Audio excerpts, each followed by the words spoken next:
પ્રધાનમંત્રી નરેન્દ્ર મોદી દ્વારા ઓપરેશન સિંદૂર બાદ સંપૂર્ણ કેબિનેટ બેઠક યોજાઈ। બેઠકમાં ભારતીય સેનાની કાર્યક્ષમતા અને હિંમત માટે પ્રશંસા કરવામાં આવી।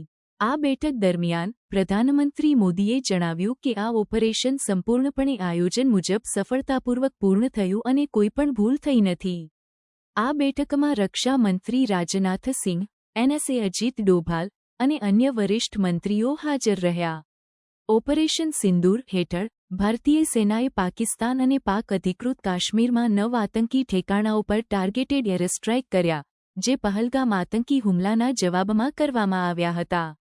આંતરરાષ્ટ્રીય સ્તરે પણ ઓપરેશન સિંદૂરની નોંધ લેવામાં આવી છે। ઇઝરાયેલના રાજદૂત દ્વારા ભારતના આત્મરક્ષાના અધિકારને સમર્થન આપવામાં આવ્યું હતું, જ્યારે તુર્કી અને કતાર દ્વારા પાકિસ્તાન સાથે સંયમ રાખવા માટે અનુરોધ કરવામાં આવ્યો।